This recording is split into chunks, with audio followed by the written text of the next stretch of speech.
ঈদের তৃতীয় দিন আমার শ্বশুর শাশুড়ি আর আমার ফুপিদের জন্য কি কি আয়োজন করা হয়েছিল। সো হ্যালো এভরিওয়ান, আসসালামু আলাইকুম, welcome back to my another blog. আশা করি সবাই ভালো আছেন, আলহামদুলিল্লাহ আমিও ভালো আছি। তো ঈদের দ্বিতীয় দিন চলে আসলাম আমি আর আমার হাজবেন্ড আমার বাবার বাড়িতে। তো তৃতীয় দিন চলে আসলো আমার শ্বশুর শাশুড়ি, আমার চাচা শ্বশুর, তো সবাই।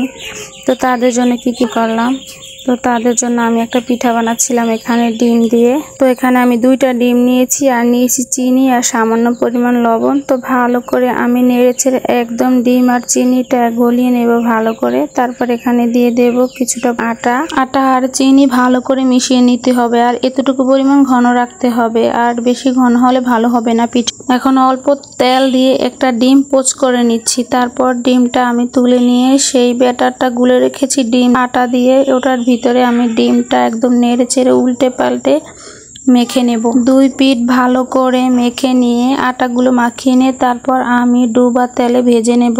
তো বারবার করে পিঠটা ভাজবো আর এইভাবে করে আটার ব্যাটারের মধ্যে আমি দিয়ে মাখিয়ে 2 পিঠ তারপর আবার ভেজে নেব। এরকম করে পুরো ব্যাটারটা যতক্ষণ পর্যন্ত থাকবে ততক্ষণ পর্যন্ত আমি এভাবে দেব আর তুলে ভেজে নেব যতক্ষণ পর্যন্ত আটাটা থাকবে। তো এই যে আমি তুলে দিচ্ছি আর ভেজে নিচ্ছি আর উল্টে পাল্টে একটু কালার করে ভেজে নিচ্ছি। তো তারপর পিঠাটা ভাজা হয়ে গেলে আমি একটা ছুরির সাহায্যে পাতলা পাতলা করে কেটে নেব। দেখতে খুব সুন্দর হবে, ভিতরটা একদম কুসুম দেখা যাবে।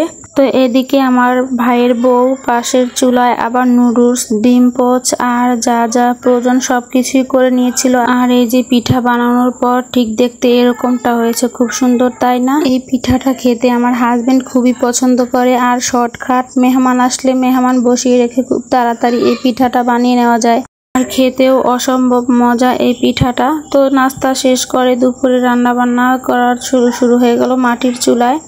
তো দুপুরবেলায় রান্নাটা হচ্ছিল, কিন্তু যেহেতু একটু বৃষ্টি ছিল, একটু অন্ধকার ছিল, তাই বোঝা যাচ্ছিল না যে দুপুরে রান্না হচ্ছে না রাতে রান্না হচ্ছে। তো এখানে রান্না করা হয়েছিল গরুর মাংস, রোস্ট, আর রান্না করা হয়েছিল চুড়া মাছ, ডাল আর ভাজি, আর পোলাও করা হয়েছিল। এই যে মাছটা রান্না করা হয়েছিল। তো এখানে সবাই বসে খাচ্ছিল। আমরা আগে আমার বাবা, আমার শ্বশুর, চাচা শ্বশুর তাদেরকে আগে খেতে দিয়েছি। তো আমার হাজবেন্ড তাদেরকে খেতে দিচ্ছে আর তারপর আমরা সবাই একসাথে খেতে বসছি। এটা আমার কাজিন, তো আমরা সবাই একসাথে খেতে বসেছিলাম। আমার শাশুড়ি, আমার ফুপিরা আর আমার কাজিনরা, আমার নানু, আমরা সবাই মিলে একসাথে খেতে বসছিলাম। খাওয়া দাওয়া শেষ করে তারপর বিকেলবেলা একটু গেলাম পাশের বাসায়, একটা ভাবি 3 পিস বিক্রি করে, ভাবলাম দেখে আসি কাছ থেকে।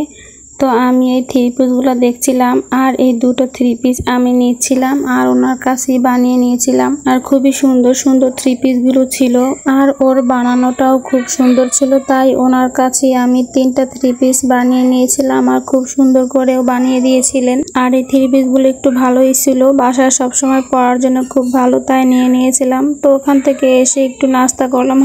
তারপরে এই যে রাত্রের জন্য রান্না বান্নাও শুরু করে দিয়েছিল। তো রাত্রে থেকে সকালবেলা নাস্তা করি আমার শ্বশুর শাশুড়ি, আমার হাজবেন্ড চলে গিয়েছিল, আমি থেকে গিয়েছিলাম কয়েকদিন থাকবো বলে। তো আজকের মতো ভিডিওটা এ পর্যন্তই। সবাই ভালো থাকবেন, আল্লাহ হাফেজ।